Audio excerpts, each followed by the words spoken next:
నిజంగా రేవంత్ రెడ్డి ఆనాడే నాకు సాధన కాదు, నేను ఒక ఉద్యోగం ఇయ్యలేను, ఒక రాష్ట్రాన్ని నేను నడపలేను, ఒక రాష్ట్రంలో లంక బిందెలు ఉన్నాయా, ఈరోజు బంగారు బిందెలు ఉన్నాయి అనుకున్నా, ఈ రాష్ట్రంలో లంక బిందెలు ఉన్నాయి, నీ ఒక రాష్ట్రాన్ని నడపలేను, ఒక చాతగాని దద్దమ్మ ముఖ్యమంత్రి నేను అని చెప్పుంటే అసలు నీకు ఒక ముఖ్యమంత్రి సీటు కూడా ఇచ్చేది కాదు. ప్రస్తుతం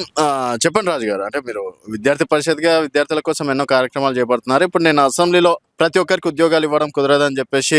మంత్రి గారే చెప్పడంతో ఏ విధంగా చూడండి? తెలంగాణ రాష్ట్రంలోని నిరుద్యోగులకు మరొక్కసారి ఈరోజు బురద జల్లినట్టు ఈ యొక్క రాష్ట్ర ప్రభుత్వం నిన్న అసెంబ్లీలో చేసిన వ్యాఖ్యలే దీనికి నిదర్శనం. నిజంగా ఈ యొక్క రాష్ట్ర ముఖ్యమంత్రి ఆనాడు తెలంగాణ రాష్ట్రంలో కాంగ్రెస్ పార్టీ అధికారం రావడానికి నేను సంవత్సరానికి 2 లక్షల ఉద్యోగాలు ఇస్తా, ఈ రోజు యూత్ డిక్లరేషన్ల పేర్లతోటి ఈరోజు నిరుద్యోగులు అందరికి కూడా 2 లక్షల ఉద్యోగాలు ఇచ్చి ఈ రోజు మీ అందరిని కూడా ఆదుకుంటామని చెప్పిన వ్యక్తి ఈ యొక్క రాష్ట్ర ముఖ్యమంత్రి రేవంత్ రెడ్డి మరియు కాంగ్రెస్ ప్రభుత్వం. కానీ ఈనాడు అధికారంలోకి వచ్చి 2 సంవత్సరాలు గడుస్తున్నా కూడా ఏ ఒక్క ఉద్యోగ నోటిఫికేషన్ లేదు. నిజంగా ఈ యొక్క రాష్ట్ర ముఖ్యమంత్రికి సిగ్గుండాలి కొంచెమన్నా. నేను ఒక్క ఉద్యోగం ఇయ్యలేను, అందరికి ఉద్యోగాలు ఇయ్యలేనంటే మరి నీకు ఎందుకు ఇచ్చిన కుర్చీ ఇచ్చింది ఎందుకు? పేద బడుగు బలైన వర్గాల విద్యార్థులు 2014 దాకానేమో తెలంగాణ ఉద్యోగం గురించి కొట్లాడారు, 2014 తర్వాతనేమో ఈ బీఆర్ఎస్ హయాంలో మాకు ఒక ఉద్యోగం రాలే, కాంగ్రెస్ వస్తానన్న ఉద్యోగాలు వస్తాయి, మా పేద కుటుంబాలు బాగుపడతాయి, పేద విద్యార్థులకు ఉద్యోగాలు వస్తాయి, నిరుద్యోగులకు ఎన్నో ఆశలు కలిగి ఉన్నాం, మెగా డిఎస్సి వస్తుంది,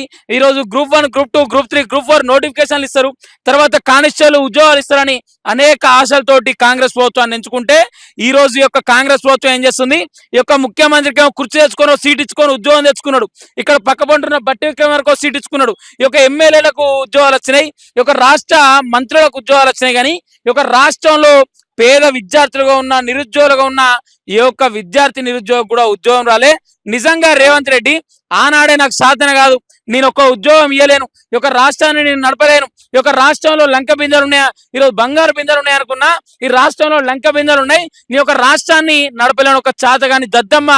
ముఖ్యమంత్రి నేను అని చెప్పుంటే అసలు నీకు ఒక ముఖ్యమంత్రి సీటు కూడా ఇచ్చేది కాదు. కాబట్టి ఇప్పటికైనా ఈ యొక్క రేవంత్ రెడ్డి నీ యొక్క కాంగ్రెస్ మేనిఫెస్టోలో ప్రియాంక గాంధీ వస్తుంది, రాహుల్ గాంధీ వస్తాడు, చిక్కడపల్లి లైబ్రరీ పోతారు, ఈరోజు సరూనా స్టేడియంలో యూత్ డిక్లరేషన్ పేరు మీద యువతను అందరూ తప్పుదారి పట్టించి మీకు సంవత్సరానికి 2 లక్షల ఉద్యోగాలు ఇస్తున్నారు. ఖబర్దార్ రేవంత్ రెడ్డి, ఇదే ఉస్మానియా గడ్డ వింది, మిమ్మల్ని హెచ్చరిస్తున్నా, ఈరోజు డిమాండ్ చేస్తున్నాం ఏబీపీ నుండి, భర్తీ మే సవాల్, ఈ రోజు నీకు ఉద్యోగం ఇచ్చినాం మేము, కాబట్టి మా నిరుద్యోగులందరూ కూడా నువ్వు అన్న మాట ప్రకారం 2 లక్షల ఉద్యోగాలు సంవత్సరానికి ఇవ్వాలి, లేకపోతే ఈ యొక్క నిరుద్యోగులందరూ కూడా ఆనాడు కేసీఆర్ ప్రభుత్వాన్ని ఏ విధంగా పొందబెట్టిరో, ఆనాడు తెలంగాణ ఉద్యమంలో ఏ విధంగా పోరాటం చేసి తెలంగాణను జాగృతం చేసుకొని సాధించడమో